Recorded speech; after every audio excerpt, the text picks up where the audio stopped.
বন্ধু-বান্ধৱীসকল ইতিমধ্যে এছএলপিআৰবিৰ ফালৰ পৰা এটা বহুতেই ভাল খবৰ আহি পৰিছে যিসকল নেকি এবি যি নেকি ৰিটাৰ্ণ এক্সাম আছে হেতু দিছে তেওঁলোকৰ কাৰণে বহুতেই ভাল খবৰ কিয়নো ইতিমধ্যে এছএলপিআৰবিৰ ফালৰ পৰা এটা নোটিছ প্ৰকাশ কৰিছে যে আপোনালোকে যিসকলে এক্সাম দিছিলে আপোনালোকে এনসাৰ কি প্লাস ইয়াতে আপোনালোকে ওএমআৰ শীটখন চেক কৰিব পাৰিব আপোনালোকে কিমান নম্বৰ পাইছে বা আপোনালোকে যদি কিবা ভুল কৰিছিলে বা যদি আপোনালোকে কিবা ৰাইট কৰিছিলে হেতু যদি আপোনালোকৰ ৰং দেখাইছে যাতে তেতিয়াহলে আপোনালোকে হেতু চেক কৰিব পাৰিব এটা মই আপোনালোকৰ যিনকি অফিচিয়ালি নোটিছ আছে এটো আপোনালোকক দেখাবলৈ গৈ আছো তেছা বন্ধুসকল এটো যোনটো নোটিছ আছে এটো প্ৰকাশ পাইছে এছএলপিআৰবি ফালৰ পৰা ইয়াতে কোৱা হৈছে যে 14 এপ্ৰিলৰ পৰা 21 এপ্ৰিললৈকে আপোনালোকে আপোনালোকৰ যিনকি ওএমআৰ শীট আছে হেতু আপোনালোকে চেক কৰিব পাৰিব লগতে যেহেতু আপোনালোকৰ এনসাৰ কি ইতিমধ্যে মুকলি কৰি দিছে আৰু আপোনালোকে যদি নিজৰ ওএমআৰ শীটখন চেক কৰিব বিচাৰে তেতালে কৰিব পাৰিব আপোনালোকে 14 তাৰিখৰ পৰা আপোনালোকৰ 21 তাৰিখৰ ভিতৰত কিন্তু যদি আপোনালোকে ওএমআৰ শীটখন চেক কৰিব তাৰ কাৰণে আপোনালোকে 50 रुपीस এটা পে কৰিব লাগিব লগতে আপোনালোকক জনাই থওঁ যেতিয়া নেকি আপোনালোকে ওএমআৰ শীটখন চেক কৰিব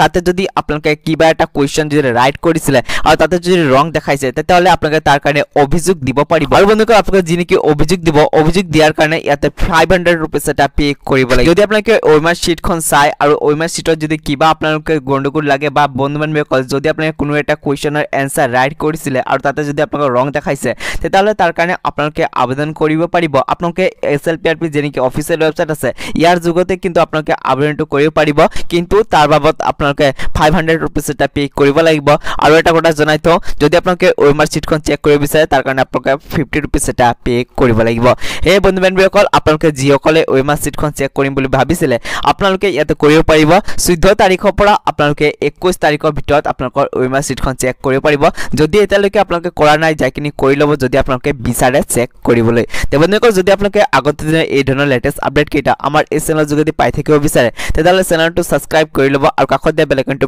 প্ৰেছ কৰিবলৈ নাপাহৰিব তাক আজিৰ এই ভিডিঅ'টো ইয়াতে সমাপ্ত কৰো